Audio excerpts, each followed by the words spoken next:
The ruins hummed with life, though no humans had yet walked their halls.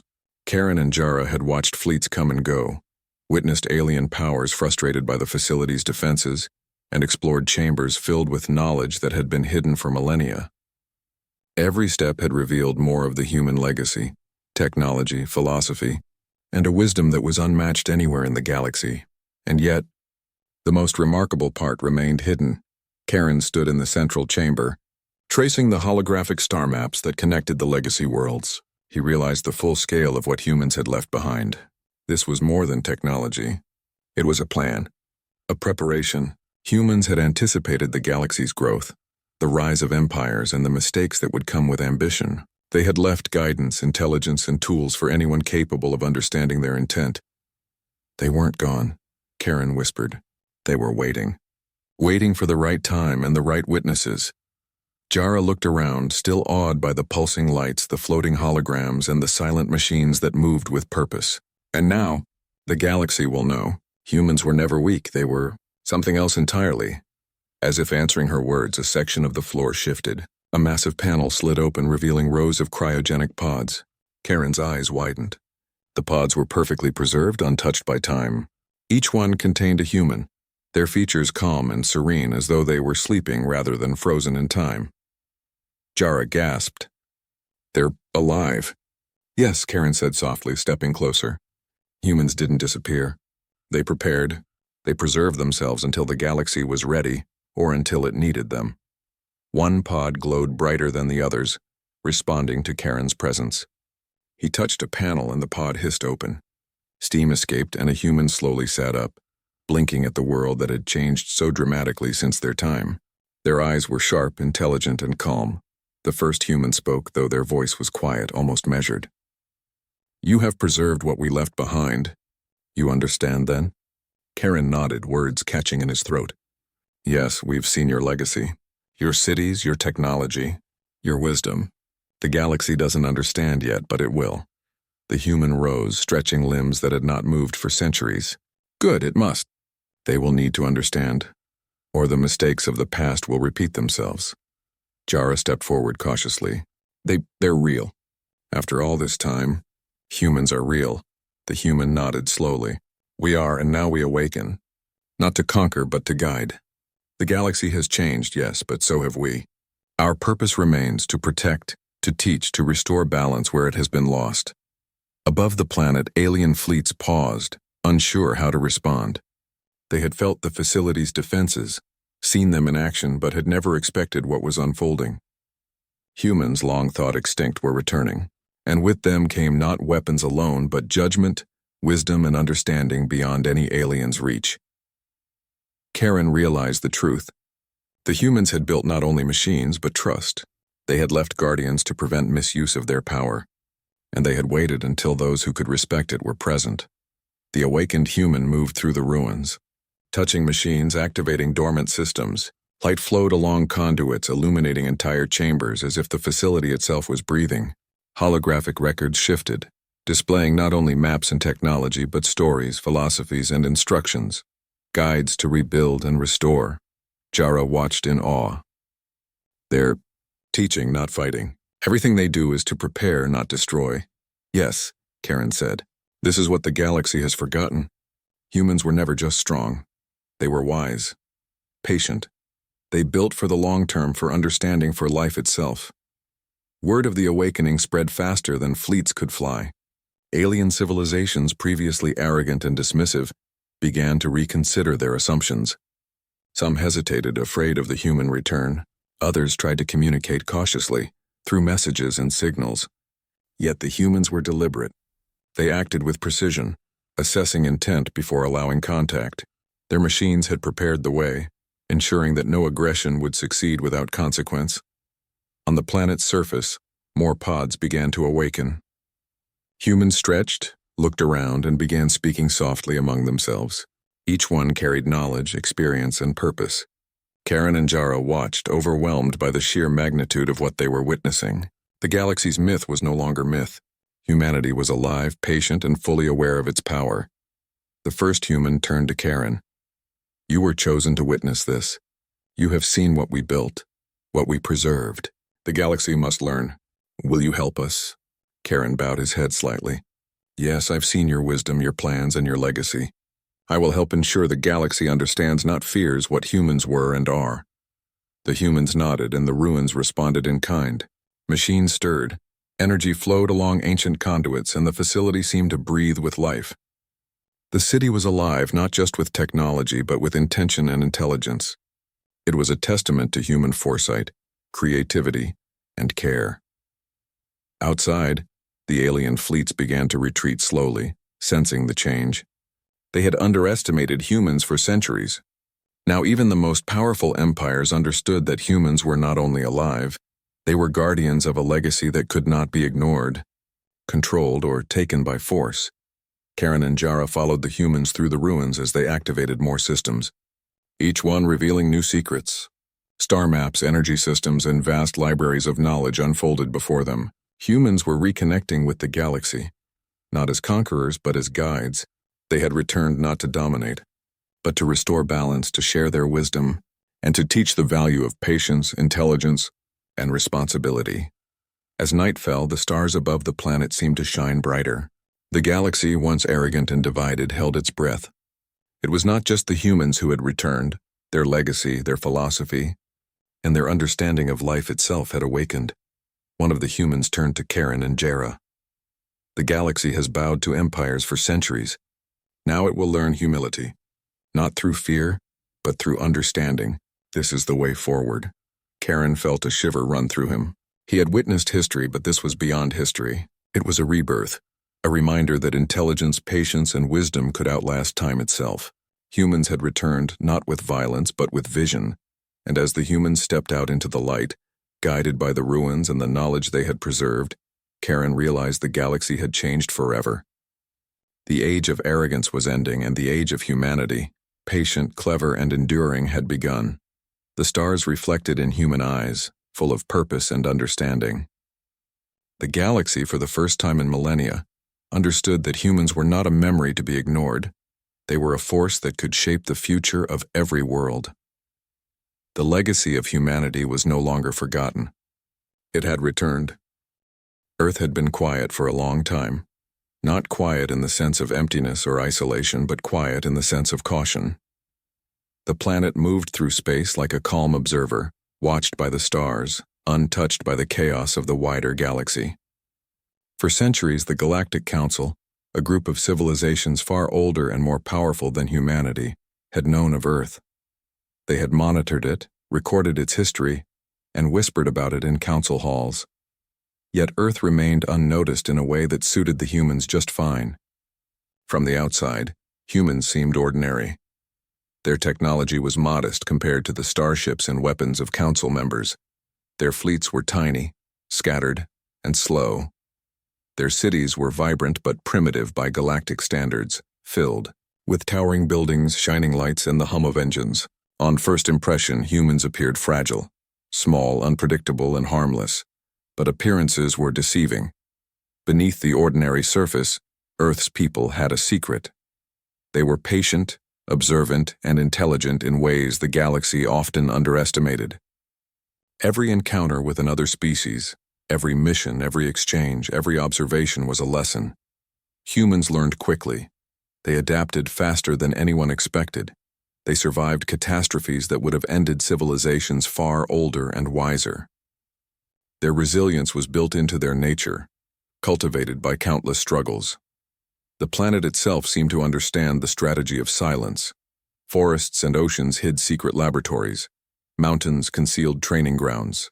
The deserts and plains, so simple to the casual observer, were alive with systems humans had created to study the galaxy.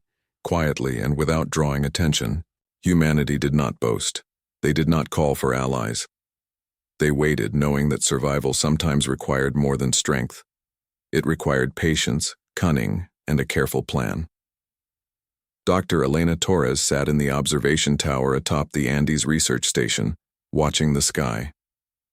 Her instruments were focused not on the stars as a whole, but on a small set of signals far above Earth's orbit. They were subtle patterns in communications, tiny flickers of alien transmissions that no council member would notice. Yet she saw them. She understood them, and she knew that whatever the galaxy thought about humanity, they had underestimated the planet's capacity. Another day of quiet, she said softly, almost to herself. The wind carried her words away, blending them with the sound of the glaciers shifting below. On Earth, moments like these were rare. Humans were always moving, building, learning. But silence was their ally. They had learned that to survive in the galaxy, one must sometimes wait. Wait and watch. Wait for the right moment to act.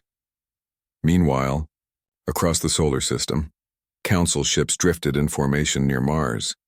Their sensors scanned the planet's surface, but they reported nothing unusual. Primitive, the lead commander remarked almost in amusement. Nothing that requires attention. Earth has been quiet for centuries. It is weak, isolated, a negligible world. That assessment, though common among the Council, could not have been more wrong. Humanity's quietude was deliberate. It was not ignorance. It was a choice.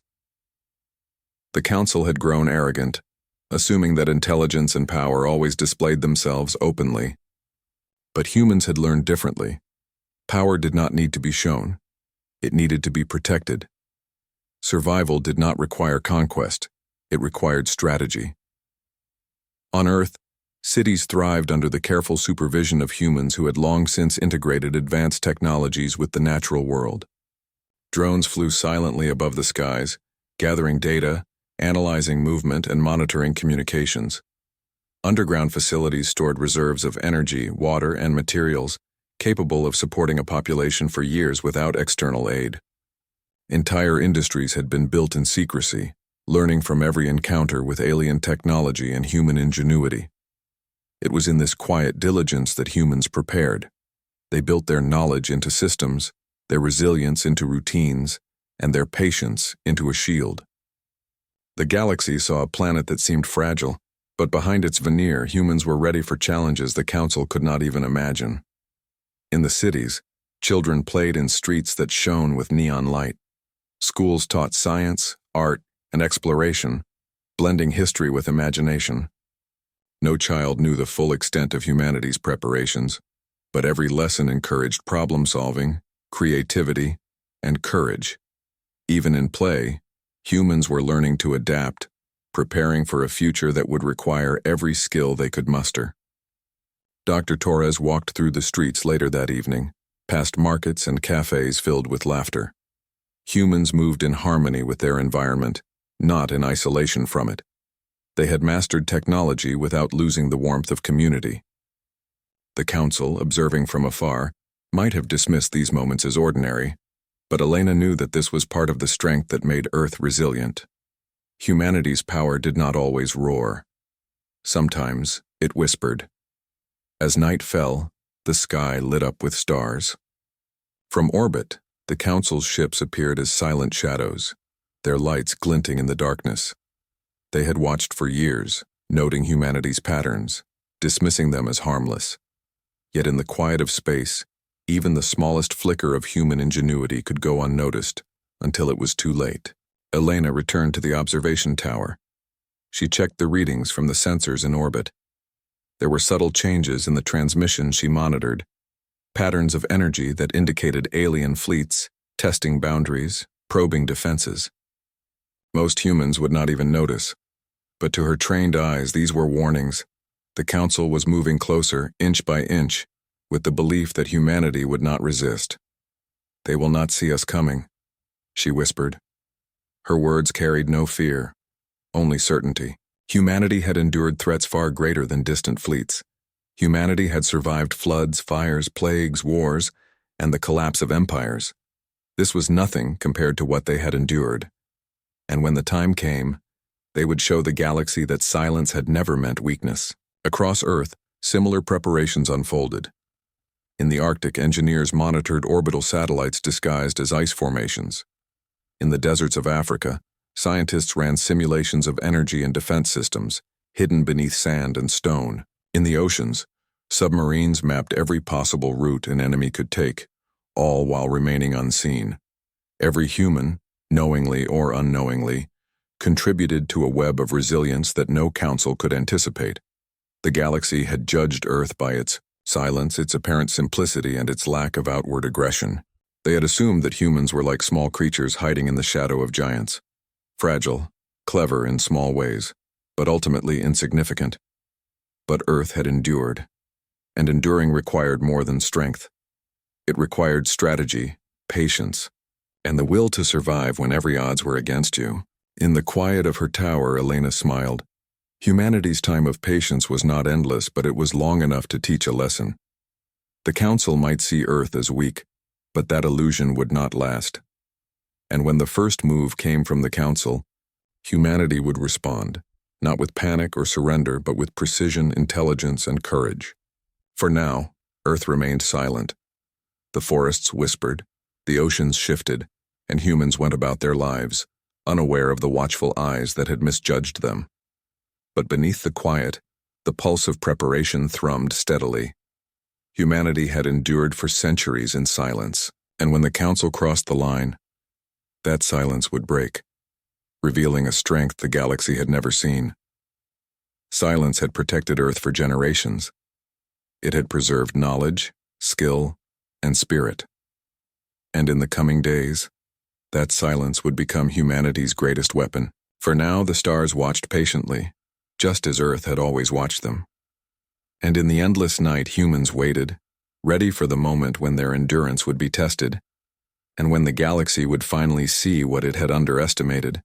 The calm of Earth's night was broken not by storms or earthquakes, but by the silent hum of distant machines in orbit. Council ships had been spotted near Mars, their enormous hulls glinting in the sunlight, moving in patterns that spoke of strategy and authority. For centuries, humanity had been observed, catalogued, and ignored, but now the Galactic Council had decided that Earth could no longer remain a quiet, neutral observer. The Council was a gathering of civilizations that had mastered the stars. They had fleets the size of small moons, weapons capable of reshaping planets, and knowledge that spanned centuries. To them, Earth seemed ordinary, but what annoyed them most was humanity's stubborn independence. Earth had refused to join the Council fully, had avoided sharing its natural resources, and had stayed deliberately quiet in interstellar affairs. To the Council, silence was not neutrality. It was defiance. In a grand chamber far from the solar system, the Council convened. Alien representatives with elongated limbs, shimmering scales, or countless eyes debated the issue of Earth. Voices echoed through the hall, each one layered with authority and impatience. "It is time," said one representative, its voice like wind over crystal. "Earth has hidden its resources long enough. They must contribute. We cannot allow this defiance to continue." Another added, "They have nothing that matters. Their technology is primitive. Their fleets are tiny. This will be a simple operation. Compliance is non-negotiable." The Council voted unanimously. Earth would surrender its oceans, its rare minerals, and its labor. A message was sent. The Council demanded cooperation, presenting it as a matter of interstellar law and fairness. Their fleets would patrol near the planet to enforce these obligations, and resistance would be met with force. On Earth, the message arrived like a whisper in a storm. Human leaders read it in their chambers, quietly exchanging glances. The message seemed simple. To the Council, it was a declaration of superiority. To humans, it was a challenge, and humanity did not fear challenges. President Armin Patel stood at the podium in the United Nations restored intergovernmental chamber. His words were calm, measured, and designed to convey composure. "We have received the Council's demands," he said, "and we wish to respond with cooperation, in a manner consistent with human law, human rights, and the safety of all Earth's citizens." Outside the chamber, humans went about their lives as usual. Children played in parks, engineers repaired infrastructure, and scientists continued their research. To an outsider, it seemed as if nothing had changed. But beneath the ordinary surface, preparations had already begun. Humanity had faced threats before. Not all had come from the stars. Many had come from within. Earth had survived wars that had reshaped continents, diseases that had swept populations, and environmental disasters that had tested every community. Through each trial, humans had learned to adapt, to innovate, and to endure. The Council assumed that these skills were irrelevant in the face of interstellar might. They were wrong. In secret, Dr. Elena Torres and her colleagues activated monitoring systems across Earth. Satellites scanned the Council fleets, measuring energy output, trajectory, and communication signals. Every pattern, every pulse of power was recorded and analyzed. Humans had no intention of surrendering blindly. They would observe first, act when necessary, and ensure that Earth's survival came before all else. The Council sent emissaries to Earth, appearing in orbital stations and beaming messages of goodwill and coercion. Their faces, some humanoid, some completely alien, were expressions of authority, demanding compliance without a hint of doubt. They expected fear. They expected negotiation to end in submission. Instead, they found polite hospitality, careful diplomacy, and a calm that unsettled even the most confident Council leaders.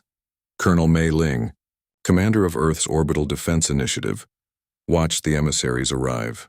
Her team monitored the Council ships, noting the positions of engines, shields, and weapons arrays. "They assume we are powerless," she said to her officers.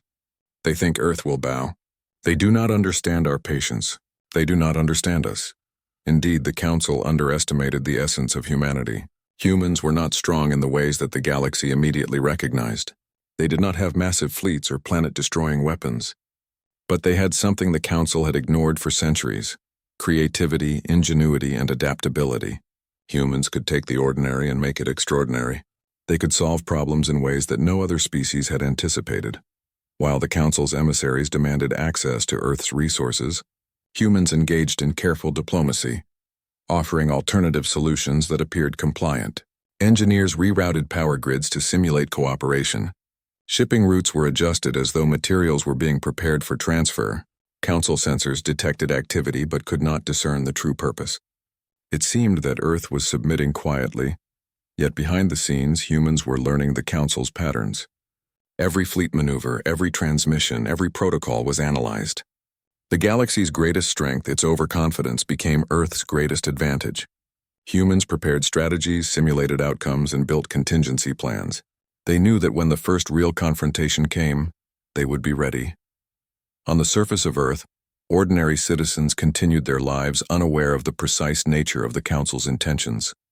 Teachers spoke of history and science, blending lessons of survival and adaptation into their curricula. Children learned teamwork, problem-solving, and critical thinking, skills that might one day prove vital in ways no one could predict. Humanity's strength was not only in its leaders or scientists. It was in the collective intelligence of its people, cultivated over generations, ready to rise when the need arrived. Meanwhile, the Council grew impatient. Months of diplomatic messages and passive compliance had not produced the results they expected. Their fleets moved closer, conducting surveys, scanning for hidden defenses, and preparing contingency plans for enforcement. They assumed Earth would give in once threatened. But humans did not react with panic. They observed, calculated, and waited. At the International Command Center in Geneva, engineers and strategists gathered around holographic displays. "They think we fear them," said Major Ahmed Salim, pointing to a simulation of the Council fleet. "They do not see how patient we are. They do not know how long humans can endure, and they do not know how fast we can adapt." The Council's first overt acts of coercion came in small, controlled ways. A mining facility on the outskirts of Australia reported technical interference indeed, which the Council attributed to natural phenomena. Satellites experienced brief anomalies in their communication systems. Minor shifts in orbital stations went unnoticed. The Council assumed these incidents were accidental, but humans had begun testing the boundaries, probing the weaknesses of alien technology with caution and precision. Back on Earth, Dr. Torres monitored the energy fluctuations. "They are too confident," she said, her eyes fixed on the screen. "Confidence is dangerous. The more they believe they control the situation, the faster we can learn their patterns. Every move they make is an advantage for us." That night, as stars glittered above Earth, leaders of the human resistance, though no one outside the inner circles called it that, met in hidden chambers. Their discussions were careful, their strategies meticulous. The Council assumed humanity would negotiate from fear. Humans were negotiating from knowledge, from observation, and from patience. President Patel concluded the meeting. "They believe we are weak. They believe we will surrender. Let them think that. Humanity has endured far longer than they imagine. We have survived plagues, wars, and famine. We will survive this, and when the time comes, we will show them the strength they have overlooked. On the council side, the alien representatives sent urgent messages. They threatened, they reasoned, and they demanded. But Earth remained calm. Humanity had learned an important lesson long ago. Fear and anger were easy to provoke, but patience and planning were weapons of their own kind. The Council's demands continued, growing bolder each day. They wanted oceans, minerals, labor, and loyalty. They expected human compliance, but every expectation was wrong. Humanity's apparent submission was a cloak, hiding centuries of preparation, analysis, and endurance. For now, Earth remained silent. The forests, oceans, and cities whispered only to those who listened carefully. Humans moved through their daily lives, smiling, working, and learning. Unaware to outsiders of the quiet war that had already begun, the Council saw only obedience. Humanity saw opportunity. And in that quiet, a message was clear. Patience had a purpose. Humanity had endured in silence, and it would endure still. When the first line was crossed, the world that seemed fragile would prove that its resilience had been underestimated. Silence had protected Earth for generations. And now, as the Council's ships hovered closer, humanity's patience was preparing to become action. The galaxy thought it was demanding compliance. Humanity thought differently. Humanity was waiting, watching, learning. And soon the Council would discover that the quiet planet they dismissed had been anything but defenseless. The Council's patience was thinning. They had sent fleets near Earth, expecting the planet to bend quietly to their demands. They had anticipated negotiation and compliance. Instead, they were met with calm observation, subtle resistance, and a growing unease that they could not explain. From orbit, human engineers monitored every movement of the alien ships. Dr. Elena Torres leaned over her console, her eyes scanning streams of data in real time. "They think they are in control," she said softly to her assistant Kieran. "They do not realize that every pattern they reveal, every maneuver they make, is a lesson for us. They have crossed into territory they cannot fully understand." The first peacekeeping mission was launched by the Council with confidence. A squadron of ships descended toward the industrial zones of Asia, aiming to secure Earth's resources. Their sensors were advanced, their communications encrypted, and their confidence unshakable. To them, humans were fragile creatures incapable of coordinated resistance. But Earth had prepared for this moment in silence. The industrial zones were equipped with subtle protective measures, all designed to remain invisible until they were needed. Energy fields and signal disruptors had been tested for years, systems that could confuse sensors, mislead ships, and even redirect drones without causing harm to human infrastructure. As the Council squadron approached, strange readings began to appear. Ships reported communication interference, followed by minor system malfunctions. Navigation controls responded sluggishly. Crew members became disoriented, unsure of their positions in orbit. The fleet assumed these issues were temporary glitches caused by Earth's natural environment, but the malfunctions were anything but natural. On the surface, engineers and scientists had activated the first phase of Earth's defense. Energy pulses subtly interfered with alien ship systems, causing confusion and misalignment.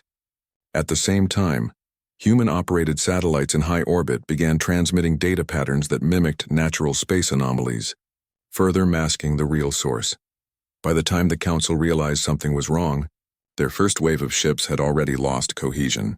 Reports became fragmented and contradictory. Some crews claimed to see phantom objects in space. Others reported instruments failing entirely. And then, without warning, the ships disappeared from orbital sensors altogether. Panic began to spread in the Council fleets. Communications were garbled. Escape pods drifted aimlessly, crews unaware of how their vessels had lost power. "What is happening?" demanded a high-ranking commander, his multiple eyes widening in alarm. "How can they?" On Earth, the answer was simple. Humans had observed, studied, and prepared. They had learned from every previous encounter with alien technology. They had anticipated Council movements and created methods to counteract them without direct confrontation. Every action was measured, precise, and designed to protect their world while teaching the galaxy a subtle but unmistakable lesson. Do not underestimate humanity. In the control rooms across Asia, engineers tracked the Council's losses with cautious satisfaction. "We have disabled their first squadron without a single human casualty," Kieran noted. "They will not see us coming until it is too late." Dr. Torres nodded. "Exactly. They have crossed a line without realizing it. And the line we cross in return will be deliberate, not reckless. Patience has brought us this far. Now we show them that endurance is only the beginning." Across the globe, similar incidents began occurring. A mining station in South America reported unexplained power fluctuations, coinciding with orbital anomalies. An energy research facility in Africa noticed alien sensors being misdirected, as though Earth itself was moving behind a veil. The Council scrambled to understand, but every attempt to probe deeper was met with increasingly complex interference. It was not brute force that saved Earth. It was intelligence. Humans did not need to destroy the Council ships. They simply needed to make their presence, influence, and capability undeniable. Each Council vessel that disappeared, each crew that returned confused, became a demonstration of human ingenuity and adaptability. Meanwhile, ordinary citizens remained largely unaware. Children played in parks, families shared meals, and workers continued their daily routines. To an outside observer, Earth seemed peaceful, ordinary, and vulnerable. But the reality was far different. Every street, every building, every system on Earth had been subtly optimized to prepare for moments like this. Every human skill, planning, cooperation, problem-solving, was part of a larger unseen defense. President Arman Patel addressed the world in a live broadcast after the first strike. His tone was calm, authoritative, and inspiring. "We have observed attempts to interfere with our planet. Humanity has endured challenges for thousands of years. We will continue to endure. Our goal is peace, but we will protect our world. Let this message reach those who watch us from afar. Earth is not helpless. We are patient and we are prepared." Across the galaxy, whispers spread. The humans have done something. Some Council members murmured, unable to explain the sudden losses. But what? The lack of visible destruction only increased the Council's unease. They had prepared for confrontation, yet every attack had been neutralized without harm. The humans had no large fleets, no planet-busting weapons, and no armies in orbit, at least none that anyone could see. And yet their actions demonstrated strategy, intelligence, and control beyond what most civilizations expected from a species so young and underestimated. Colonel Mei Ling surveyed the orbiting fleet once more. "They do not know us," she said to her officers. "They do not understand how humans think. That is why this first strike has worked. They believe they control the situation, but in reality they are revealing themselves to us." The Council scrambled to send reinforcements, hoping to recover the first squadron's losses. Yet even as additional fleets approached, they encountered unexpected obstacles. Satellite interference increased. Communication signals became distorted. Minor maneuvers that should have been routine now caused malfunctions in multiple ships. Each attempt to assert control only deepened their confusion. On the surface, Dr. Torres watched the data unfold with satisfaction. They thought they could intimidate us. They thought silence meant weakness. But patience, observation, and careful planning have given us the upper hand. And this is only the beginning.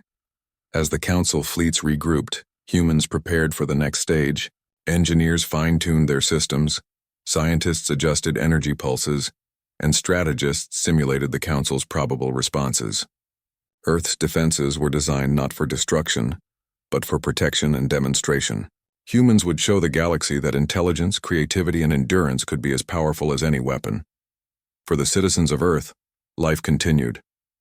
Farmers tended their fields, teachers guided their students, and children learned and played. Humans did not need fear to survive. They had foresight, planning, and unity. These qualities, honed over generations, were the true strength of the species.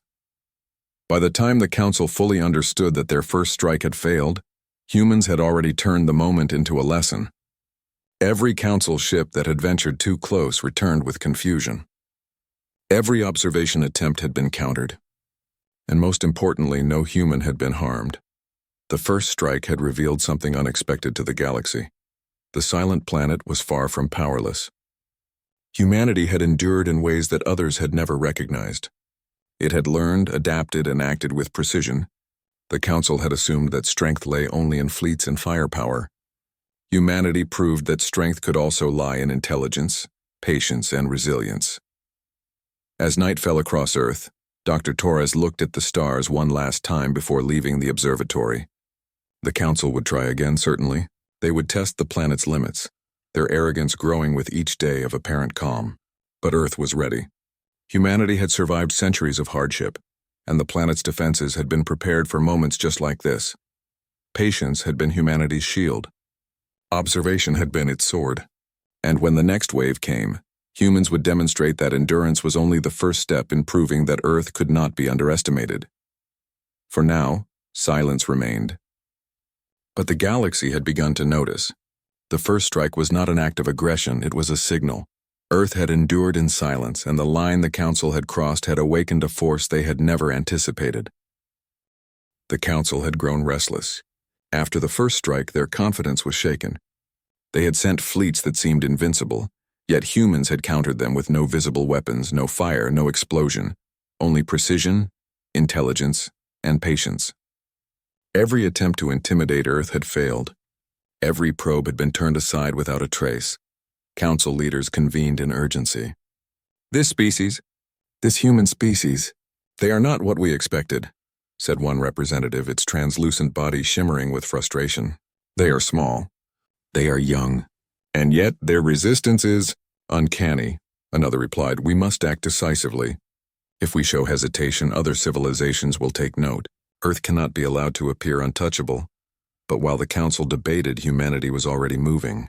The planet's quiet preparation, its patience, and its observation were about to become something the galaxy had never seen. On Earth, Dr. Elena Torres stood once again at her console in the Andes research station. The Council's reinforcements were approaching, and humans were ready to respond, but not with force in the traditional sense. Their strategy was subtle, adaptive, and entirely unexpected. Phase 2 begins tonight, Elena said, her eyes scanning holographic projections of the alien fleets. They have crossed boundaries. Now they will learn that intelligence and adaptability can outweigh strength. Colonel Mei Ling coordinated the operational teams in orbit. Satellites, drones, and communication arrays worked in perfect harmony. Human operatives had been embedded in the Council's own data streams, subtly redirecting, confusing, and monitoring movements without detection. When the second wave of Council fleets entered Earth's space, the difference was immediately noticeable. Their instruments designed to read energy signals began showing anomalies that could not be explained. Navigational systems reported phantom positions. Communication links fractured in ways that seemed impossible. Ships struggled to maintain formation, their confidence beginning to waver. In the control room in Geneva, engineers monitored the activity. They are scrambling, Major Ahmed Salim noted. It's as if they are seeing ghosts in space, but nothing is attacking them. Every move we make is calculated, precise. They have no idea what is happening. Humanity's strength was not in numbers or firepower. It was in ingenuity. They used the Council's technology against them without ever touching it directly. Energy grids projected subtle waves that interfered with alien sensors. Satellites transmitted patterns that mimicked cosmic events, causing confusion and misalignment. Even the smallest human-operated drones acted in concert, creating illusions that the Council could not decode. Across Council-controlled sectors, confusion spread. Fleets reported phantom ships, disappearing signals, and systems failing without explanation. Entire communication networks seemed to bend, twist, and fracture. Alien commanders could only watch in disbelief as their carefully planned operations were rendered ineffective. On Earth, ordinary citizens were unaware of the full scope of the action. People went about their daily lives. Students studied, workers built, families celebrated, unaware that their world was the center of a quiet, unseen defense. Humanity had built a system that relied on collective intelligence. Every citizen, knowingly or unknowingly, contributed to the resilience of the planet. Dr. Torres reflected on the irony. The Council believed that humans were simple, fragile, and isolated. Yet human endurance had been tested for centuries. They had faced disasters, wars, and hardships, learning from each challenge. Now the galaxy would see that patience and observation could be more powerful than any weapon. Meanwhile, Colonel Ling's team orchestrated movements across the solar system. Council ships found themselves redirected as if Earth itself was guiding them. Navigation grids became illusions. Supply lines appeared to vanish. Entire fleets became lost in seemingly empty space. Each event was carefully engineered to avoid harm while demonstrating capability. Back in Geneva, Major Salim watched the data with quiet satisfaction. "They think they are superior," he said. "They think they control this space. But they cannot see the full picture. They are learning the hard way that intelligence, coordination, and patience can outweigh size and firepower." The Council was growing desperate. Their fleets, confident and numerous, were now vulnerable to confusion. They had assumed humans would respond with fear or panic, but the exact opposite had occurred. Humans were calm, precise, and deliberate. Every interference was measured, every response calculated. In the skies above Earth, a new phase of the operation began. Humans had activated their hidden satellites to project holographic patterns into space, simulating movement of unknown ships. Council sensors detected these phantom fleets and reported them as real. Commanders attempted to counter the imaginary presence, redirecting their actual fleets unnecessarily. The result was chaos without violence, a strategic demonstration of human creativity. Dr. Torres smiled as she observed the Council commanders struggling. "They expected aggression," she said, "but intelligence is a weapon they never learned to fear." Even Council operatives on the surface of alien-controlled worlds began noticing anomalies. Energy readings fluctuated. Drones reported impossible events. Supply lines went missing. Each Council species, confident in their superiority, was discovering that human patience and preparation could turn the simplest systems into instruments of strategy. Humanity had shown subtle power, but the true message was about endurance. Earth had waited, observed, and learned. The Council had assumed silence was weakness. In reality, silence had been a shield, a training ground, and a method to study potential threats without revealing humanity's own capabilities. President Armin Patel addressed the world once more. "The galaxy believes Earth is silent. They believe we are defenseless. They are mistaken. We have endured and we will continue to endure. Our planet's strength is not measured in weapons alone, but in the intelligence, courage, and resilience of every human. We will show the universe that endurance is a power of its own." As days passed, the Council became increasingly uneasy. Every attempt to press Earth's compliance failed. Every probe, every demand, every fleet movement met resistance without conflict. Humanity's systems were now fully integrated, adaptive, and responsive. The veil that had hidden their true capabilities was lifting, revealing a species far more resourceful than any Council member had expected. On the surface, life continued. Teachers explained science and history. Children played games that encouraged problem-solving and teamwork. Scientists refined energy systems and communication networks. Humans were living, learning, and building, completely unaware that their daily actions were contributing to a planetary defense unlike anything the galaxy had witnessed, Colonel Ling observed. "The Council fleet's movements one last time before her shift ended. They are confused," she said quietly. "They have no idea how far we have studied them. Every move they make strengthens our knowledge. Every action they take confirms our predictions. They will learn eventually, and when they do, it will be too late." By the time the Council considered retreat, they realized that Earth had not acted aggressively. There were no attacks, no destruction, no casualties. Yet the lessons had been learned. Their fleets had been disoriented, their operations disrupted, and the message was clear. Humans were patient, intelligent, and prepared for far more than anyone had imagined. The veil that had hidden humanity's potential was lifting. The galaxy was beginning to see that Earth's endurance had been deliberate, not passive. The Council had crossed the line, assuming humans would submit. Instead, they had discovered that patience, intelligence, and ingenuity could match and even surpass brute force. Dr. Torres returned home, looking at the stars above Earth one more time.